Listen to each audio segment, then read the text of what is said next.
in creating smiles on the faces of home buyers and investors, invites you to our stand 254 Realty Expo, 13th to 14th September, KICC. A globally recognized company that has won several accolades and handed over 4 projects in 18 months. Introducing Osoit 2 Gardens, Kitengela at 4.85 million with flexible payments. Call 0726 202 876.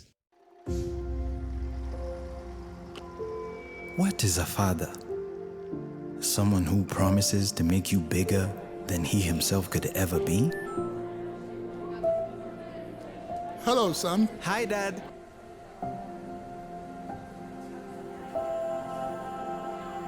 Or someone who'd hide behind a smile, sacrifice after sacrifice. Don't worry. To give me the best chance in life. Jamo, you know how your father is. For me, my father has been my everything. For everything I am today. At Sanlam, we truly understand the value of each promise. And for over 100 years, we have been keeping promises for all our clients. Sanlam, every promise needs a keeper. RIMPAC Estate is an award-winning development set that offers tranquil and secure living. With the new release of Cluster 7, the development has over 500 occupied houses in 6 clusters. The houses include quarter villas, semi-detached maisonette, bungalows, super bungalows, and villas. Prices range from 10 million, and our show house complex is open 7 days a week. For more information, contact us on the details on your screen. RIMPAC Estate, where dreams come home.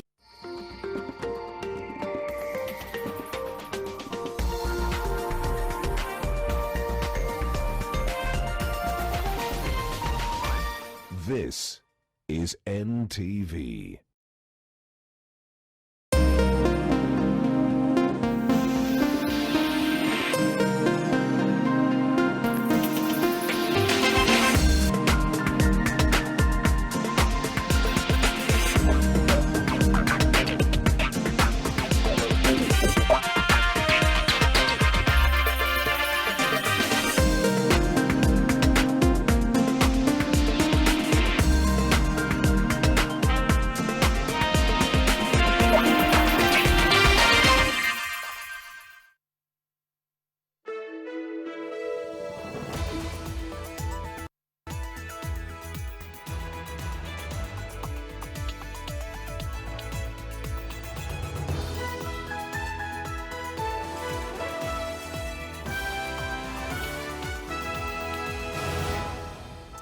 It's 2 minutes to the top of the hour, but just in time for the top bulletin in town. Here are top stories.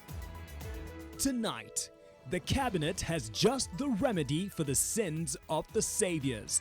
Government trains its guns on the Child Welfare Society after 3 exposés by NTV. Plus, flawed procurement and bribery. Fresh details on how public officers, suppliers and brokers stole from the Electoral Commission. And self-styled private investigator on the wanted list now arrested. At the end of the day, the truth will be known. DCI's allegations of serious crime against Jane Mugo that could drown her. Also tonight, a pastor, a widow, a chief, and an unholy alliance. How a plan to defraud an insurance company was foiled.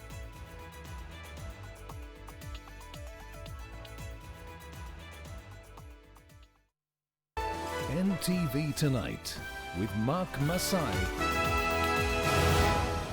Thank you for joining us on NTV Tonight. Our sign language interpreter is Flora Atieno. To our top story, the government has finally taken the first step towards streamlining child welfare and protection policies in the country.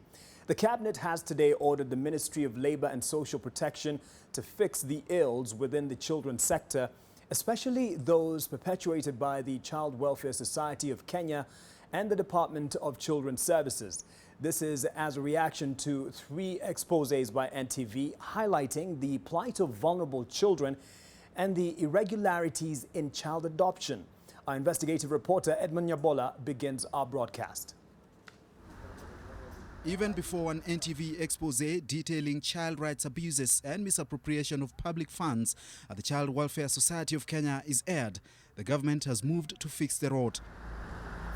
The exposé, Sins of Saviors, captures abuses of the right to healthcare and dignity in a scheme where special needs children under the Child Welfare Society of Kenya are used for big profit. The organization obtained an injunction stopping NTV from airing the exposé, but our efforts to have it lifted have been frustrated at every turn. So you can... Now, CWSK CEO Irene Mureithi has filed another application seeking the arrest and detention of NTV journalists Edmund Nyabola, Mark Masai and Emmanuel Juma at Industrial Area Prison for contempt of court for just informing the public why the story was not aired. But now the Ministry of Labour and Social Protection has been tasked with fixing the state corporation. The cabinet has also imposed a ban on adoption of Kenyan children by foreigners. This is, however, not new. In 2014, a cabinet moratorium was put in place after allegations of child trafficking through inter-country adoptions. But even with the ban, it is the questionable adoption and guardianship procedures in the country that are of great concern. A rescue operation by the DCI Child Protection. An NTV exposé, Court to Court, aired in May 2019, detailed how a complex cartel, which includes the Children's Department, lawyers, police, the Children's Court, Children's Homes and adoption societies, flout the law and falsify documents in offering minors for alternative family care. Our role is to make sure that, those loopholes are filled so that, the system is foolproof. And anybody in between who wants to tamper with the system, whether they're children officers or lawyers, must be dealt with and must be dealt with according to the law. How many times were you sexually abused by Mr. Dow? I was like 3 times. Then there is the plight of Kenyan minors domiciled in orphanages across the country. So if you disobey his orders, you're going to get in trouble with 7 people beating you up. So you prefer to do what he says. Between 2008 and 2017, 83 minors had to bear with molestation, abuse of the right to healthcare, cruelty and even death at an orphanage in Bomet run by an American couple. NTV highlighted the suffering of the minors in a documentary, Praying Missionaries, which aired in March 2019. Children are not being taken to the hospital. They will say that you guys, you like everything, medicine all the time. James was put into a box and then just put in the ground. There was like nothing they did about it. For almost a decade, this happened under the nose of the Department of Children's Services, mandated with ensuring the safety and welfare of the children. Gregory Dow, a convicted child molester allowed to set up the home, fled the country in 2017. He is in detention in the US, awaiting the start of the case against him in January 2020. Now the cabinet has ordered the Ministry of Labour and Social Protection to streamline the policies and operations of all 850 children's homes in the country. At stake is the safety and welfare of about 42,000 children in these orphanages. Edmund Nyabola, NTV. And I'm sure you're very eager to see that Sins of Saviors documentary or feature investigative piece by Edmund Nyabola that has been blocked by an injunction in court. And of course, we're very eager to let you see that and the details that were gathered over months, 4 months to be exact. And we're working around the clock to make sure that you see it. Now, to details from the Ministry of Foreign Affairs, which has, 10 days to clear the air on South Korea's ambassador nominee Mwende Mwenzi's citizenship status. Appearing before the National Assembly's Implementation Committee, Cabinet Secretary Monica Juma could not say for certain whether Mwenzi had renounced her American citizenship, but affirmed Mwenzi had not received an appointment letter of the nominees. NTV's reporter Kennedy Mureithi with the details.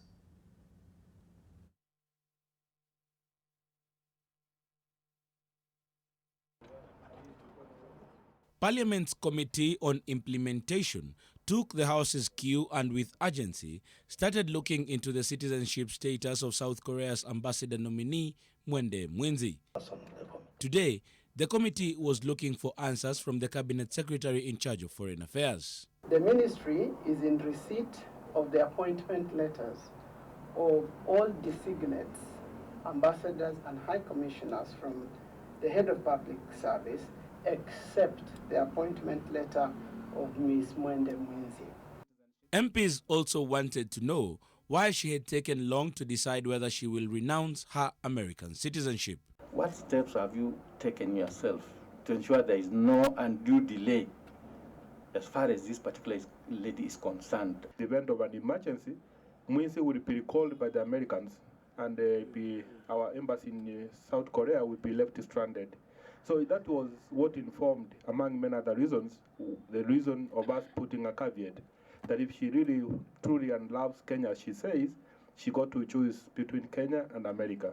Parliament on Tuesday, as the first order of business, stirred a storm, accusing the Ministry of Foreign Affairs of engaging Mwinzi and allowing her to attend induction meetings, yet they had approved her nomination on condition that she renounces her citizenship. If indeed any officer of government allowed this lady to appear and work in Seoul, Mr. Speaker, it would be a travesty of law and of justice. She now has to make a decision on whether taking up the South Korea ambassadorial job is in her best interest or whether she will retain her dual citizenship and have President Uhuru Kenyatta nominate someone else. There is no way I will send anybody to South Korea before going through the same process.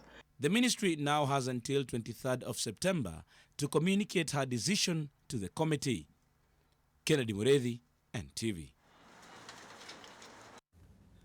Let's now revisit a scandal that earned a place in the country's Hall of Shame. And fresh details have emerged on how officials at the now defunct Interim Independent Electoral Commission conspired with suppliers and brokers to legally obtain public funds in a scandal that acquired the name tag Chickengate. A former procurement manager at the commission, Bernard Nyachio, detailed in court how procurement laws were disregarded and contracts illegally awarded. Ken Mijungu has the details. The case in which former IEBC Chief James Oswago and others are charged with receiving bribes continues in court, with former procurement manager at the commission Bernard Nyachio revealing how procurement rules were flouted at the Interim Independent Electoral Commission. This included the tender for the procurement of ballot boxes and materials, which he says were not advertised, while some were offered through direct procurement to British firm Smith & Usman Limited without regulatory approvals. Some of the procurement decisions were also made by the Interim Independent Electoral Commission plenary, since the Electoral Commission of Kenya had just been disbanded and by-elections needed to be done. Nyachio listed these contracts to include supply of election materials to be used in the Matuga constituency by-election and 27 electoral wards that were due in July of 2010, the supply of 57,000 ballot papers for South Mugirango by-election and 3,180 pieces of Form 16A and the same number of Forms 17A, and the supply of strategic voter registration materials as and when required for a period of up to September 30th, 2010. The company was also to print 18 million voters' cards and 50% of the contract fee was paid. The suspects at the center of the scandal include the former chief executive James Oswago, the link between the IEC and Smith & Usman's Trevor Yombre and Hamida Ali Kibwana. The charges brought against them include receiving bribes and willful failure to comply with laws relating to procurement of election and by-election materials. Oswago joined the commission in January of 2010. The court was also told that a total of 200,000 voters' ID and 200,000 voters' registration forms were printed by the company. The hearing continues. Ken Mijungu, NTV. Here's another scandal, quite unbelievable actually. 5 people, among them a pastor, have been charged in a Kisumu court for conspiring to defraud an insurance company of 8 million shillings. The pastor, an assistant chief, 2 health workers and a woman faced 6 counts of conspiracy to defraud Old Mutual Insurance Company. The suspects were arrested on Tuesday, as Okokusa reports. According to the court records, Andrew Okeyo Osewe, a Seventh-day Adventist church pastor in Ngeta, Homa Bay County, carried out a plot together with the lower Kakajuok Assistant Chief Wilson Were, Monica Bolo Odoyo, a widow, and 2 clinical officers attached to Kendo Adventist Hospital, Harun Diero Ajuang and Alfred Nyangau Odhiambo, to defraud the company. You all have been charged with the offense of conspiracy to defraud, contrary to Section 317 of the... They are accused of faking Samuel Odoyo Agira's medical records in order to claim payment. The deceased was the husband of Monica Odoyo. The suspects are said to have committed the offences between January 20th, 2018 and April 2nd, 2019. Purporting it to be a genuine certificate of medical attendance. Court documents seen by NTV showed that the deceased had been unwell for a long period of time before the cleric initiated the plot. The pastor, together with the widow, applied for a whole life policy with Old Mutual Life Assurance on behalf of the dying Odoyo without his knowledge. Pastor Osewe and his accomplices would later remit religiously 22,500 shillings for 8 months to the insurer as they waited for Odoyo's death. Their prayers will be answered on July 22nd, 2018, when Odoyo was rushed to Kendu Adventist Hospital in critical condition. He passed on the same night. The hospital issued a burial permit indicating the cause of death as severe anemia due to upper gastrointestinal bleeding and prostate cancer. But since the insurer does not pay claims in situations where the applicant has succumbed to a terminal illness, a friendly burial permit had to be sought. That's when the sub-chief was brought on board. The government man allegedly wrote another burial permit, quoting malaria as the cause of death. The clinical officers will then doctor the hospital's records to fit the narrative. With the fake documents in place, the pastor and the widow quickly rushed to the insurer to claim the benefits. So anxious were they that they forgot that the deceased was yet to be laid to rest. It is that move that set the sleuths on their trail. The case will be mentioned on September 24th and be heard on November 21st before Kisumu Senior Resident Magistrate Martha Agutu. Okokusa, NTV, Kisumu.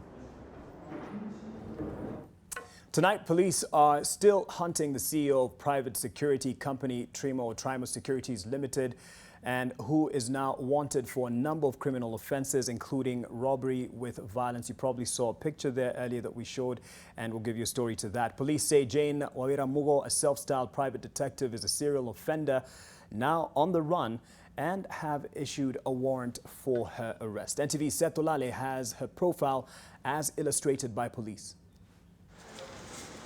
Jane Wawira Mugo, who uses the codename Tango One, is seen here with a team from her private investigation company, Trimo Security Limited, at a Nairobi hotel.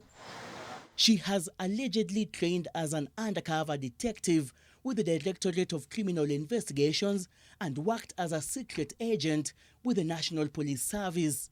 Police now say the mother of 2, who loves watching crime movies, is a serial criminal who has been posing as a private investigator for the company for the last 12 years. According to the DCI, Jane Mugo, who is said to be on the run, has been masquerading as a private investigator. It is alleged that on 15th August 2019, Ms. Mugo, while at New Muthaiga Estate, drew a pistol and threatened to kill a man on allegations that he was spying for a relative of the director in a company where she was the private investigator. Must be a go-getter. DCI further alleges that in 2015, she was accused and charged with detaining a man for hours after forcing him to pay her 440,000 shillings. Still in 2015, she was accused of impersonating a person employed in the public service. She stormed the office of the victim's lawyer, introduced herself as a police officer, searched the victim's house, and created a disturbance. In December 12, 2016, Her employees, Isaac Ndirangu, Noreen Malala, and Michael Gita, allegedly robbed a man of 90,000 Kenya shillings, which he had withdrawn from a bank. They are said to have introduced themselves as police officers, carrying a radiophone, handcuffs, and a pistol. They were charged with robbery. When I'm told, when I'm mistaken identity, I don't get ashamed. I'm proud of my work, and then I say at the end of the day, the truth will be known. Jane Mugo, who's not new to the police, most probably was not acting alone. Sources within the force indicate that she is a licensed gun holder and worked closely with senior police officers before she encroached police lines, prompting the DCI to take action against her. Seth Olale, NTV, Nairobi. Just to be clear, there was the pictures of a lady being arrested by police earlier on, and the Central Police have confirmed that the lady indeed who they arrested was a case of mistaken identity and not the said Jane Mugo, as she's still on the run and on the wanted list and being sought after. A petition to stop the prosecution of Mombasa Magistrate Edgar Kagoni over the missing drug exhibits will now be heard before Malindi Court in a week's time. The High Court also extended orders stopping the DPP from preferring criminal charges against the magistrate. The DPP has recently taken a hit over this case and is only now learning how strenuous it is to prosecute a sitting judge. NTV's Mel Miendo reports. Thursday afternoon, lawyers representing Mombasa Magistrate Edgar Kagoni were back in court for an inter-parties hearing of the petition they filed against the state to stop the magistrate prosecution over the disappearance of heroin exhibits worth 30 million shillings. This, as well as 600,000 shillings found from a convicted drug trafficker, Hussein Masood Eid. Kagoni, who was arrested last Saturday, was released on a 20,000 shilling cash bail after spending 2 nights in custody. The prosecution contends that the drugs and money disappeared after the magistrate's ruling. But Kagoni's lawyer, Nelson Harvey, argues that the magistrate had ordered that the drugs be destroyed, after which the case was closed. Harvey further says the DPP's charges against the magistrate were misplaced as there was no appeal against his ruling.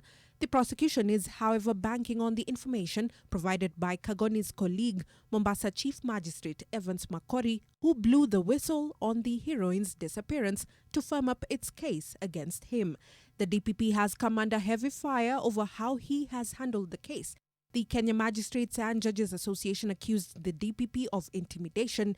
ICJ Kenya, Katiba Institute and Kenya Human Rights Commission have also taken issue with the magistrate's prosecution. You can misapprehend the facts, you can misapprehend the law, but that should not be construed as a criminal. Otherwise, you not have that independence of the judiciary. But there are those who see the protests as an attempt by judicial officers to protect their own, and this may be the only way to hold them to account. Drug cartels and the land cartels are the most powerful cartels in this country.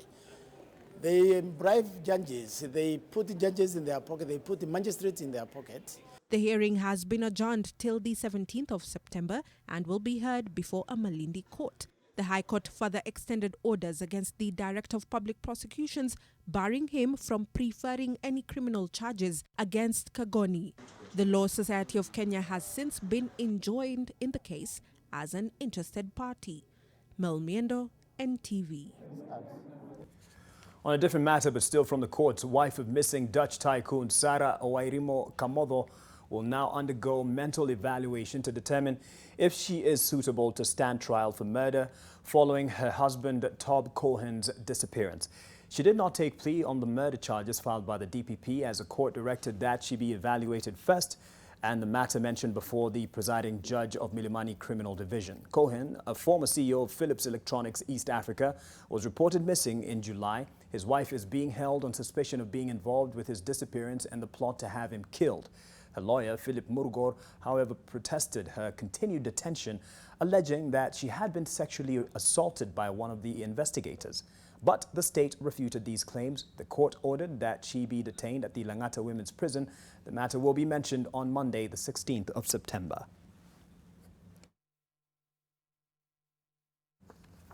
On that note, NTV Tonight takes a quick break, after which we'll see how two families are on a desperate search for their daughters who went missing from school 8 days ago. Their story coming up.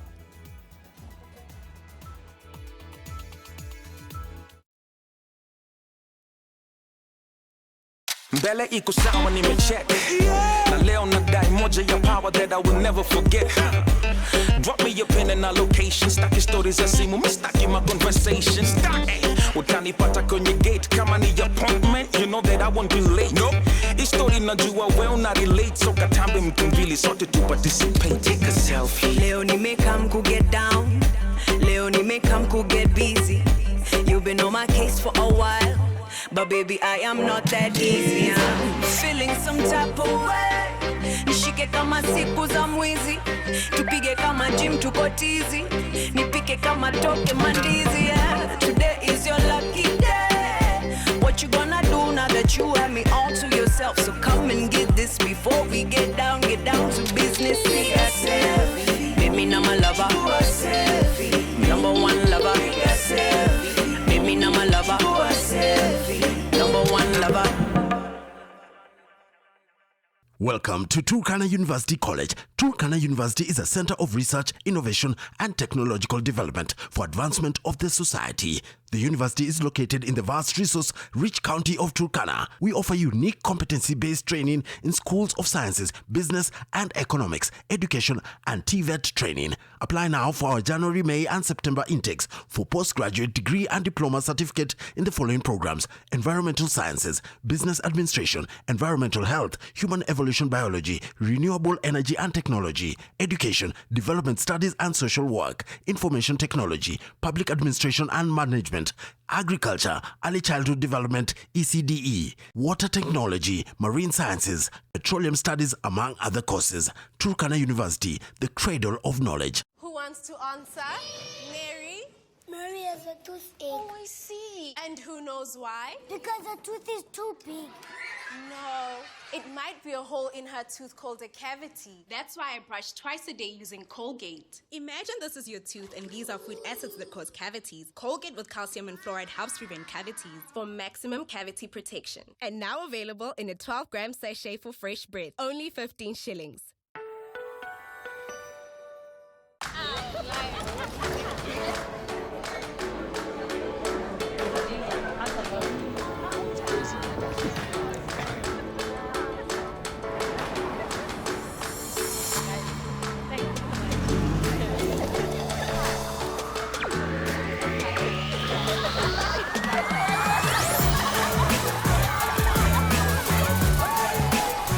Don't do anything crazy without your friends. Drink Fanta. Taste fun. Selena! Toto, where's mommy? Today's a toilet day. What? Oh. Selena! Toilet day? Tomorrow we're hosting a party and it's a matter of my reputation. It's a toilet, not a white shirt. Even if you spend your entire day cleaning with bleach and detergent, it still won't be party ready. Impossible. Challenge. Harpic 10X. Even if you use bleach and detergent 10 times, they won't give you the same sparkling clean toilet that Harpic 10X will give you. Wow! Harpic 10X. Harpic, Kenya's #1 toilet cleaner. I will transfer you to my friend's company. You are sabotaging your own company. Don't make me look like a fool, Sam. And don't make me look like a liar. How come Rowena is still alive? She should be dead by now. I just learned about it now too. I just called the hospital. Stop it, please! Stop it, please! I can't take it anymore. Please stop! Does Gael need a crash course in being a decent human being? I have no plans of letting my daughter become a single mother. Do you have what it takes to become the next generation of great innovators, corporate icons, and renowned engineers? Enroll now for our September 2019 intakes. Moi University, the foundation of knowledge.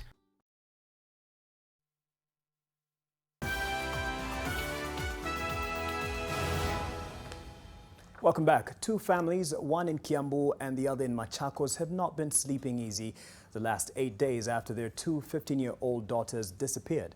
The girls, Michelle Wadiro Jerry and Caroline Muteti, were sent home from school last week in the company of 5 others, but they never made it home and haven't been seen since. Text message sent to Michelle Wanjiru Njeri's grandmother on the evening of 18th of September showed that the Form 1 student at the Chief Mbogori Girls High School in Tharakanithi arrived at the school at 4:51 p.m., almost 2 hours after the cut-off time for all students to have reported back to school from the holidays. Hata alitoka kwa nyumba around saa 12. So normally what happens na shule, mtoto akifika there's usually that button. They usually press, inakuja kwa message kwa mzazi, mtoto amefika saa ngapi. According to their rules, anastahili afike saa 9. The next day, the school sent her and her friend Caroline Muteti home. We don't know where she is. We reported to the police officers everywhere. 5 other girls who are also sent home say they last saw the 2 of them at a junction on the main Meru-Nairobi highway, some 2 kilometers from Chogoria town. Venye alikuwa interrogated jana na police huko Chogoria, sababu alifukuzwa na karudi jana with the parent. Yeye alisema walitoka pamoja shule, wakaachana, yeye akapanda gari akawaacha stage pamoja. Chogoria is roughly a 5-hour journey to Nairobi. According to Michelle's family, ordinarily she would be home by 2 p.m. if she sets off in the morning. The 2 families are now on a desperate search for the missing girls. So we're still hoping and waiting that whoever has them, kama mahali wako watokee. While nothing has been heard of Michelle since last week, Caroline's family says a phone call they received has had them worried about her well-being. Akamwambia msichana wako ameumia, damu inamwagika na ujue amekuwa ako hospitali. Kujabu kumuuliza hospitali upande gani, akamwambia kwani ujui jeno. They were very rude. It was a lady's voice. The line has since been disconnected. Police are now trying to trace the caller. For now, all the families can do is wait and hope that their little butterflies will fly back to them. 8 days after the 2 young girls disappeared in Chogoria, the circumstances under which they went missing remain fuzzy. But for their parents, all they wish is for their babies to come home safe and sound. Laila Mohammed, NTV, in Kiambu County. Stanley Omuhinda spent 2 years in prison after being accused of defiling his own daughter. He has now secured his freedom after a successful appeal, but he still has to secure the broken bond between him and his children, who he lost to the grave allegations, as you'd imagine. Charity Mwangi has a story. His mien depicts a man of means, but his reality is quite different. It's been 2 months since he left prison. His troubles, he says, started when teachers at Chandaria Primary School in Ruaraka developed a liking for his children. Walimu wakaniita shule ya Chandaria Primary School. Kaniambia wanataka wachukue watoto wangu, niwaambie ile kitu nataka, kwa sababu wanaona ni kama na neglect watoto. Nikamwambia kama wanataka kununua watoto waende children's home. Soon after, his daughter went missing.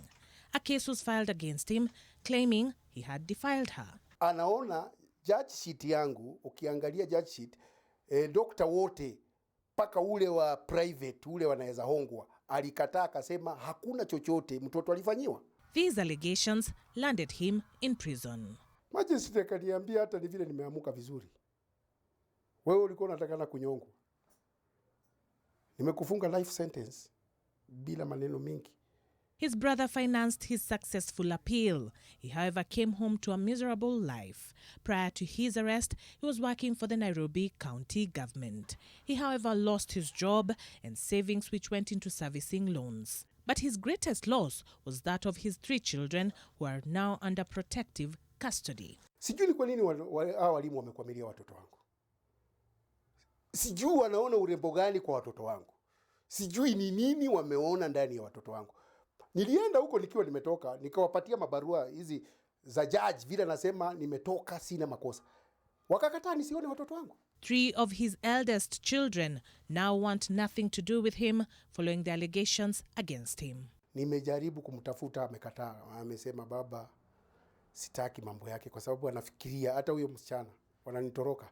Huyo mwingine pia amenikataa. Manake iliwafikia ati baba amefungwa life ati kwa makosa ya kudefile mtoto wake. NTV visited Chandaria Primary to inquire about the welfare of their children, but we didn't get any information. According to the management of this school, Omuhinda's children have since been transferred. He may have to wait a little bit longer and work a little bit harder to be able to restore his life and his reputation.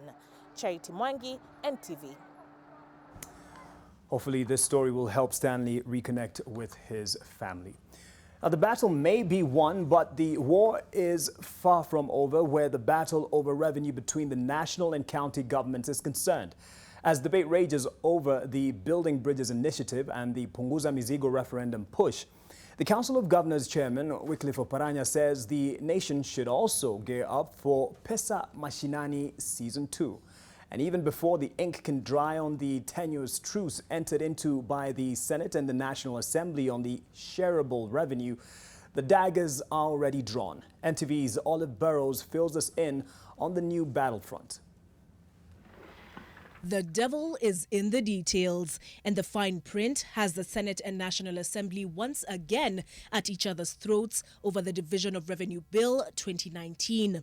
The chairs of the budget committees in the two houses, each accusing the other of a double cross. The chair of the Finance and Budget Committee of the Senate, Laila Mohammed, first wrote to the speakers of both houses to blow the whistle on a National Assembly he says behaved dishonorably by sneaking in an amendment that would sanitize an illegality, backdating the commencement of the Division of Revenue Bill to the start of the financial year. The effective date was very casually introduced by the chair, vice chair, Honorable Kimani Ichung'wah. Out of the blue, not a matter of the agenda. The legality of Parliament's move to adopt the Appropriations Bill before resolving the Division of Revenue Bill has been challenged in court. But the tables were quickly turned when Mahamoud's counterpart in the National Assembly, Kimani Ichung'wah, took to the floor of the House. When I noticed that the bill that was tabled in the Senate had a different commencement date from what was agreed, I did contact the chairman, who was my vice chair, Honorable Speaker, and we could not agree as to his basis of altering the bill in terms of the commencement date, Honorable Speaker. In an attempt to justify his action of changing, he has gone to the Hansard of the committee. Unfortunately, there are two Hansards here, from the Senate and from the National Assembly on the same meeting. As the divided House of Parliament gasped aghast at having its honour called into question, the Council of Governors made it clear that while the national government may have had its way this time, it would not carry the day in the scramble for the national cake. You have seen what has happened in the last 3 months. We have not been able to get any funds because of weaknesses in the present legislation. During the Ukatusi initiative, we will want those areas strengthened so that it is clear how the sharing is going to happen instead of having the stalemate as we have had. Olive Burrows, NTV. Time for a quick break, but speaking of sharing revenue, there's something else to look forward to in the business news coming up. I want to emphasize that the cuts will be brutal, will be sustained, and without option. Treasury promises more budget cuts despite previous failed attempts. That's ahead in Business with Julian's Amboko.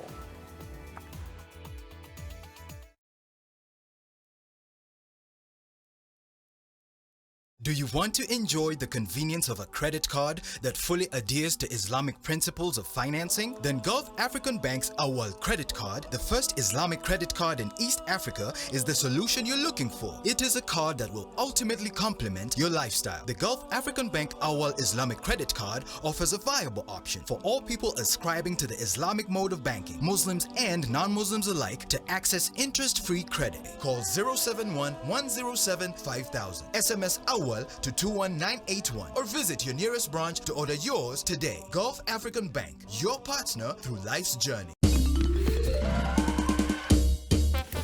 Sona moja imetengenezwa kwa njia spesheli ili kupambana na maumivu kwa haraka. Sona moja ina aspirin kama kiungo. Sona moja, kitulizo kamili. Maumivu yakizidi, pata ushauri wa daktari.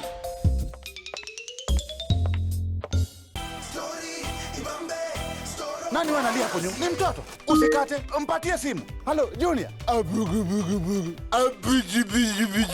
Usikate. Usikate. Usikate. Story bonus imerudi na madrama na mavideo. Ongea zaidi au ongeza mbado skorani yako. Ujipatie 200% story bonus plus 200 YouTube free kila siku. Usikate, pata story bonus. Nawe kila wakati. Now you can get your Uber ride with a phone call. Call 0800 722 000 to ride. Do you have what it takes to become the next generation of great innovators, ICT solutions providers, business gurus, corporate icons, and renowned engineers? Enroll now for our September 2019 intakes in postgraduate, degree, and diploma programs in the following schools: School of Business and Economics, School of Arts and Social Sciences, School of Information Sciences, School of Education, School of Agriculture and Natural Resources, School of Biological and Physical Sciences, School of Tourism, Hospitality and Events Management, School of Aerospace Science, School of Public Health, School of Medicine. Moi University, the foundation of knowledge. Mama, how can I be a champion runner? Well, you've got to be like a geisha ball. Staying strong and going so far. Be strong and last long. Like geisha. NTV Business News in association with the University of Nairobi. Glad you could join us on The Only Name in Business. Welcome, I am Julian Amboko. Now, the government is yet again talking tough on taming expenditure as it begins planning for the next financial year. Acting Treasury Cabinet Secretary Ukur Yatani says spend on travel and advertising will be slashed in order to reduce the country's fiscal deficit and possibly tame its incredible appetite for borrowing. In his words, the budget cuts will be brutal, sustained, and not optional. Victor Kiprop with the details. Between July 2018 and March this year, Kenyan parliamentarians raised their spend on domestic and foreign trips by 88% to 3.4 billion shillings, even as public offices such as ministries and departments splashed 3.8 billion shillings on entertainment, defying an austerity drive to curb wastage. But just like his predecessors, Acting National Treasury Cabinet Secretary Ukur Yatani says he will rein on the extravagance in areas such as foreign and domestic travel, hospitality, advertising and purchases, and the use of government vehicles. There are certain expenditures that, even if you forego for a number of months, you will not die. You will not die by not going on foreign trips. You will not have any problem by not, engaging some training this one financial year. So what we are telling you, there's not a solution. We must address our expenditure. We must reduce our expenditure. Because if we don't live within our means, then we'll be borrowing. Between January 2013 and March this year, Kenya's public debt has spiraled from 1.8 trillion shillings to 5.4 trillion shillings, equivalent to 60% of the country's GDP, largely due to increased borrowing by government to plug the country's gaping hole in the budget. Similar attempts by previous finance ministers, including President Uhuru Kenyatta's plan to save taxpayers 2 billion shillings by withdrawing luxury cars in favor of Volkswagen Passats in 2009, have failed miserably. But Yatani says he's not cowed. I want to emphasize that the cuts will be brutal, will be sustained, and without option. Amid the ambitious plans to cut on spending, the National Treasury says the country's economic growth will slow down to 6% this year, from 6.3% last year, before slightly rebounding to 6.2% in 2020. Victor Kiprop, NTV Business, Nairobi. And let's take that subject of fiscal policy. Now, the government's latest efforts to raise debt through the cell phone-based bond Emakiba were met with investor apathy, with the bond raising 264 million shillings against the target 500 million rather. The bond, whose offer period was between August 19th and September 6, 2019, registered a performance rate of 53%, a drop from the 79% posted in the February 2019 reopening, which raised 197 million shillings. Now, the August 2019 reopening registered 51,000 new accounts, pushing the total Emakiba accounts to 566,000. Meanwhile, the Central Depository and Settlement Corporation says investors in the bond have been paid 31.4 million shillings in interest.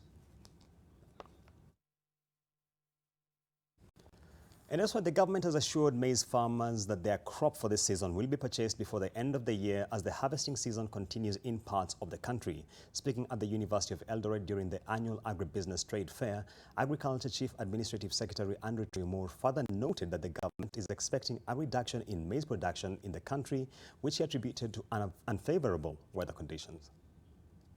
Last year we produced about 44 million bags, that is 38 million bags.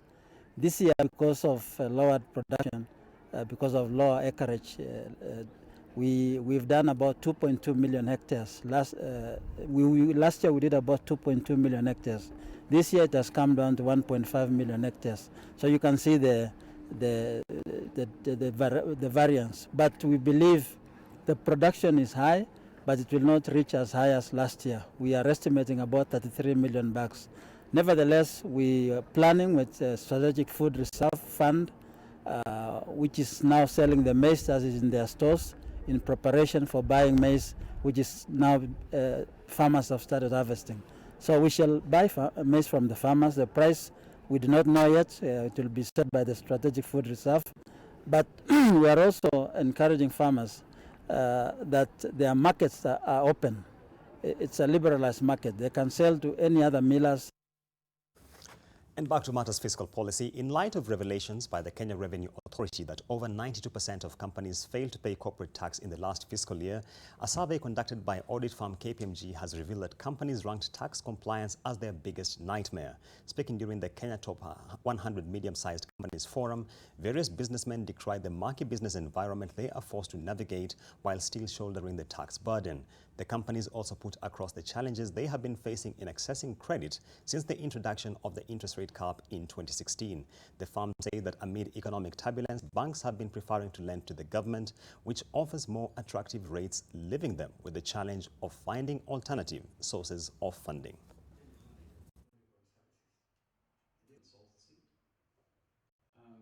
A lot of these companies don't have money. They're not making money. They are just literally struggling to float. And because of that, you have no profits and therefore you have no money to pay as taxes. However, even when you have money to pay as taxes, or tax liability, you have to ask yourself, what do I do? Do I pay my employees or do I pay the tax money? And a lot of these are using that money meant for tax to settle their daily operations. And if you're keen on the latest innovation in the automotive industry, then the city of Nairobi has quite a treat for you. Now, this follows the official opening of the biggest automotive industry show in East and Central Africa today, bringing together dealers and manufacturers showcasing some of the latest technologies. The show, dubbed Auto Parts East Africa, is going on at the Sarit Center in Westlands with over 100 exhibitors and would continue through Saturday. Kenya's appetite continues to grow exponentially with data from the Kenya motor industry indicating that by 2030 the number of vehicles on the road will have increased fourfold to 5 million. In addition, with brands such as Volkswagen and Peugeot angling to set up assembly plants locally, the variety of parts is set to increase and ultimately lower the cost spent in maintaining vehicles.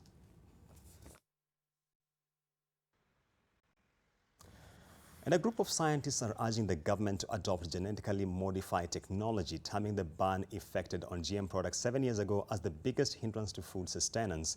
The scientists, who have for the last 10 years been carrying out confined field trials for genetically modified maize in the country, say the trials have been successful because the maize has the potential to control pests such as stem borer and the fall armyworm, which are notorious for causing havoc in the fields. The one which we have now here, we started testing in 2016 in Kiboko and Kitale. But the testing has not only been done in Kiboko and Kitale. We have done the testings in South Africa. We have done the testings in Mozambique. We have done the testings in Uganda. And as we can see in the field, the results are almost the same. And that's it from the business desk. Up next is the financial report.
NTV Business News in association with the University of Nairobi. Interested applicants should apply online at application.uonbi.ac.ke. The University of Nairobi, a world-class university committed to scholarly excellence.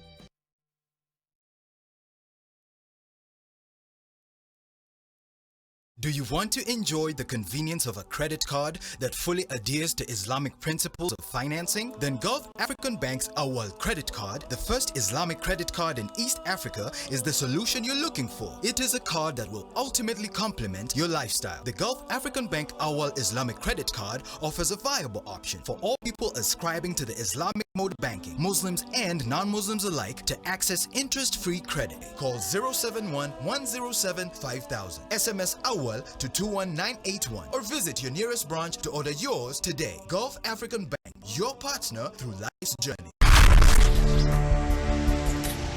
I will transfer you to my friend's company. You are sabotaging your own company. Don't make me look like a fool, Sam. And don't make me look like a liar. How come Rowena is still alive? She should be dead by now. I just learned about it now too. I just called the hospital.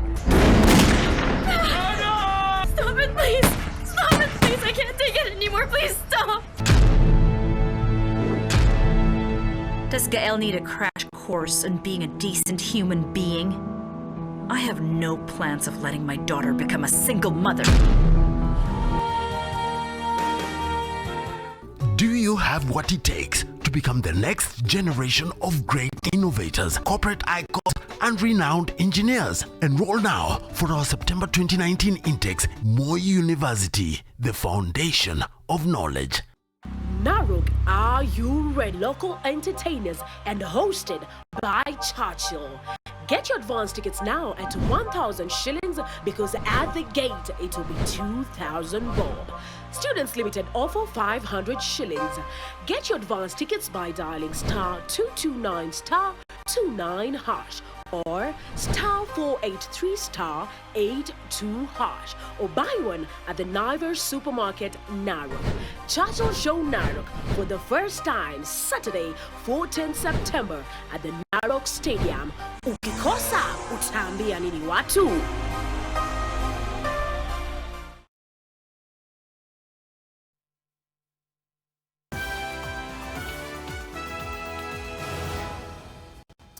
NTV Tonight continues with news from around Africa. And lawyers of a detained Tanzanian journalist have asked the court to allow him to see a doctor, saying his health had deteriorated since he was arrested in July. Eric Kabendera was reportedly suffering from respiratory problems and showing signs of paralysis in his legs that prevented him from walking properly. A prominent figure who has consistently held President John Magufuli's government to account, Kabendera appeared in court today for the 4th time since his arrest. And according to the International Federation of Journalists, Kabendera's detention is part of a very disturbing pattern of increasing media repression and intimidation in Tanzania since President Magufuli came to power in 2015. Elsewhere, the family of Zimbabwe's former president Robert Mugabe has opposed government's plan to bury him at the National Monument for Liberation Heroes. Instead, the family says he will be buried in his village early next week, thereby creating tension between the family and President Emmerson Mnangagwa.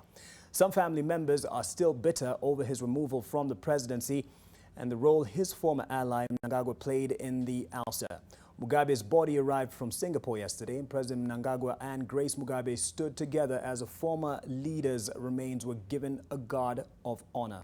Chinese President Xi Jinping, former Cuban leader Raul Castro, and a dozen African presidents, including South Africa's Cyril Ramaphosa, are among those expected to attend Mugabe's state funeral on Saturday in Harare. His body is now lying in state at the Rufaro Stadium in Harare for members of the public to pay their last respects.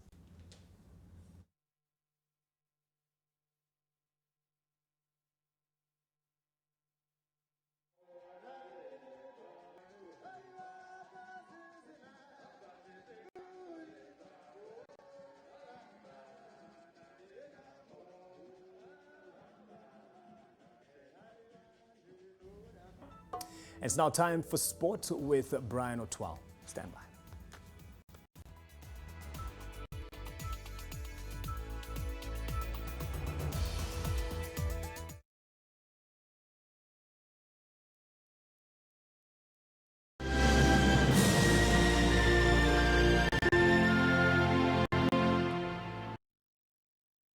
NTV continues to bring you great entertainment, news and sports shows. Stay tuned to NTV. For free-to-air set-top boxes and digital TVs, please ensure your aerial is pointed for optimum picture. Then, rescan your set-top box to refresh the channels. When search is complete, scroll until you find your favorite channel under the name NTV or ADN NTV. Choose channel 91 on GoTV, 271 on DSTV, 106 on StarTimes, 13 on Zuku, and we're also on Signet. NTV, turning on your world. I will transfer you to my friend's company. You are sabotaging your own company. Don't make me look like a fool, Sam. And don't make me look like a liar! How come Rowena is still alive? She should be dead by now. I just learned about it now too. I just called the hospital. Stop it, please! Stop it, please! I can't take it anymore. Please stop! Does Gael need a crash course in being a decent human being? I have no plans of letting my daughter become a single mother. Do you have what it takes to become the next generation of great innovators, corporate icons, and renowned engineers? Enroll now for our September 2019 intakes. Moi University, the foundation of knowledge.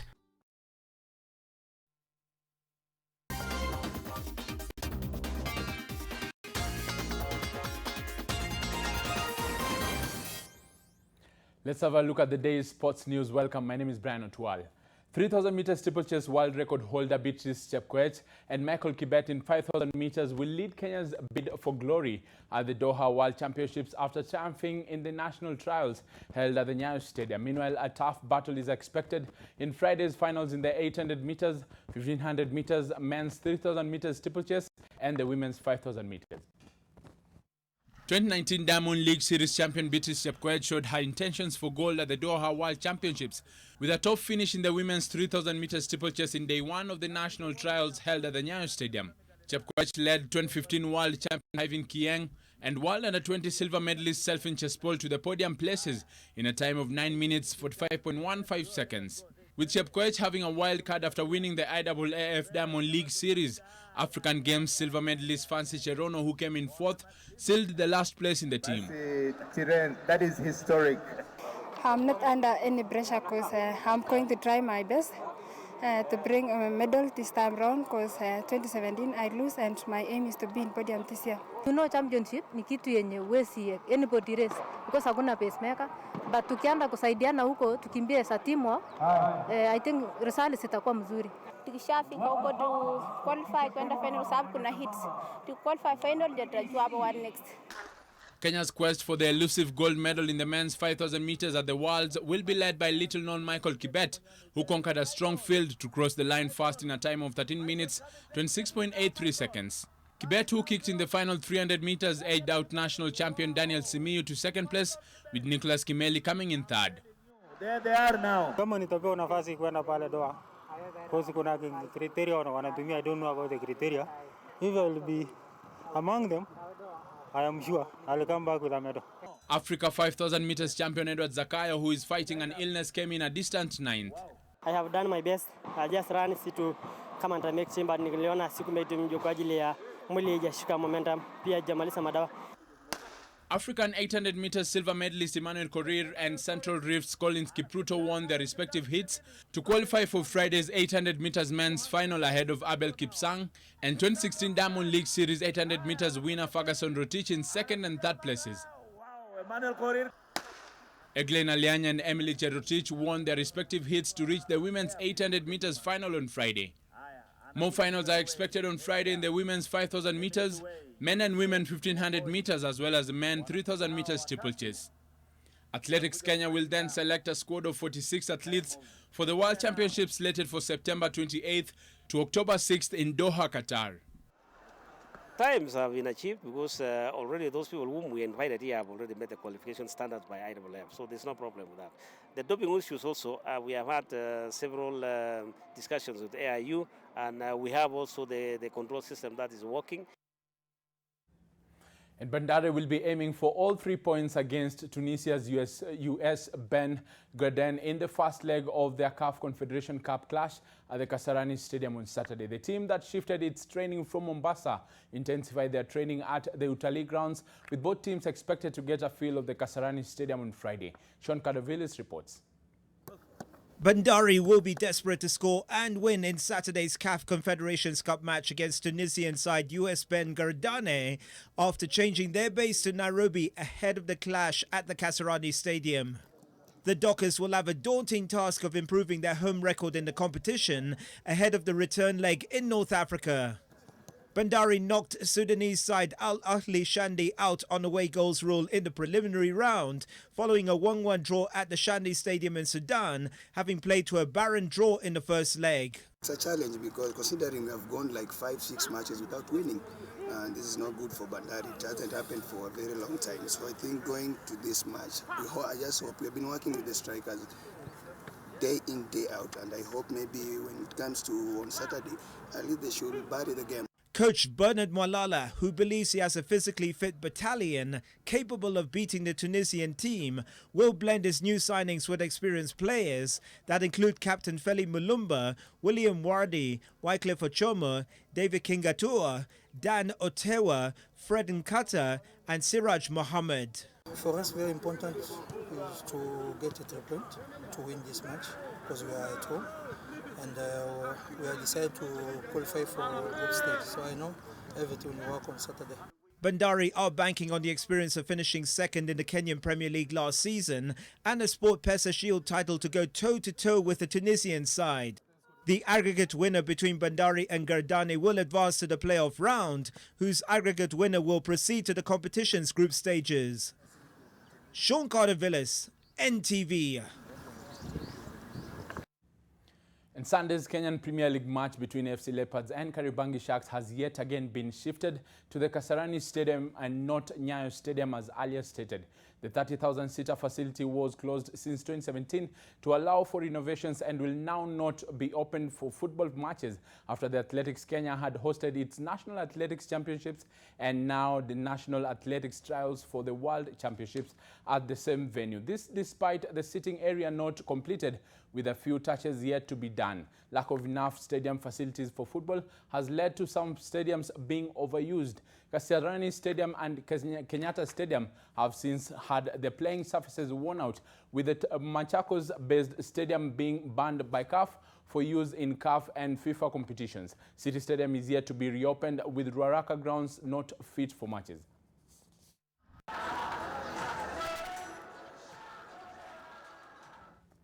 And Kenya stormed to the promotional playoffs of the 2019 Africa Zone Group 3 Davis Cup with a match to spare after a hard-fought 2-1 win over Algeria in the second Pool B match at the Nairobi club. The result means Kenya is just one win away from securing promotion to Group 2, and Friday's final preliminary match against Benin is a dead rubber. However, a win will ensure the hosts secure top spot in the pool and face the runners-up of Pool A in Saturday's promotional playoff. Kenya are top of the pool with 2 points after 2 wins. Kevin Cheriotso of Algeria's Youssef Rihane 7-6, 3-6, 3-6 to give his team the lead. Ismail Changawa claimed a 6-4-7-5 win against Mohamed Makhloufi, and Changawa and Ibrahim Kibet overpowered the Algerian duo of Nazim Makhlouf and Youssef Rihane 6-4, 6-7, 6-4 in the doubles. The bottom two sides will be demoted to play in Africa Group 4 in 2020.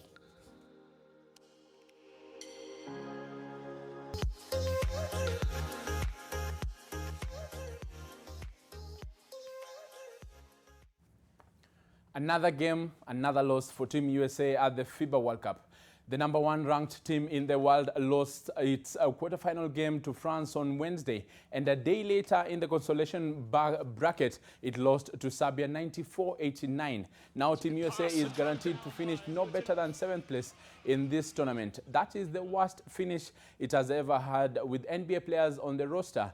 Wake up to nothing but the best in news, conversation starters, and hard-hitting interviews that keep you informed for the day ahead. Up and early, 6 on the nose, these people don't sleep. Fix first the data protection law, then we come up with the number. Exactly my question to CS Joe Michelle. Welcome to Living with Us. I'm your host, Sharon Mundia. Boy, have you missed out. Stop your wheel, game done. Thank you for joining us on NTV today. We have our reporters in different locations. NTV is right here to bring you everything from the beginning to the end. Hii ni NTV Sasa. Kuna mambo mengi sana ambayo yanafanyika. Sasa ni kumtuliza. Hii inaitwa sensory integration. Shughuli pevu ya kudunda viwanjani narejea kwake na kurudisha hapa studioni. Kuna mengi ambayo yanaendelea kujiri katika maeneo tofauti. Tunavyoelewa wanasema nini? Vimeundwa. NTV in the morning. All you need to know to start your day. Yeah, indeed. When you become the best, someone is also working hard to become what you are. That's true. That's true. And I know you're looking up to me to become like. Just joking. Thank you for the sport, Brian. All right, thank you so much. That has been the sport. We play again tomorrow with the national trials going on tomorrow and concluding to get that final team for the Worlds. A lot more later in our subsequent bulletins, but have a lovely night. My name is Brian Otwal. And Flora Atieno, thank you for the sign language interpretation. Jackso, our director, and Sheila Sindeo, our producer. Thank you very much for making this possible. And of course, the entire team. Have yourself a good night.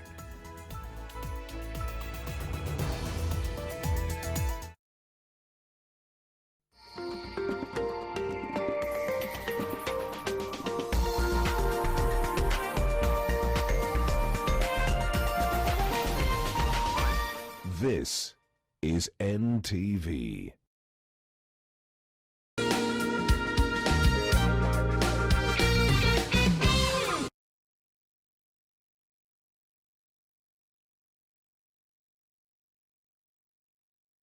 Welcome to Turkana University College. Turkana University is a center of research, innovation, and technological development for advancement of the society. The university is located in the vast resource-rich county of Turkana. We offer unique competency-based training in schools of sciences, business and economics, education, and TVET training. Apply now for our January, May, and September intakes for postgraduate degree and diploma certificate in the following programs: environmental sciences, business administration, environmental health, human evolution biology, renewable energy and technology, education, development studies and social work, information technology, public administration and management, agriculture, early childhood development, ECDE, water technology, marine sciences, petroleum studies, among other courses. Turkana University, the cradle of knowledge. Makini Herbs Clinic inaendelea kuwapa tabasamu wanandoa ambao hawakujaliwa kupata watoto hata baada ya kukaa kwenye ndoa kwa muda mrefu. Ni furaha isiyo kifani kwa familia hii iliyopokea matibabu kwa muda wa miezi 5 na kujaliwa na malkia huu. Mwanzo ulipokutana aliniambia kuwa haezi shika mimba. Hata karibu nimwache, lakini niliona kumwacha kuwa si hoja nzuri, nikaamua kuvumilia. Hapo ndipo alipoamua kuchukua hatua ya kwenda kwa Daktari Isaac Magigi. Baada ya vile vipimo alivyofanyiwa, kapatikana kwamba ana uvimbe kwa tumbo. Hivyo baada ya miezi 3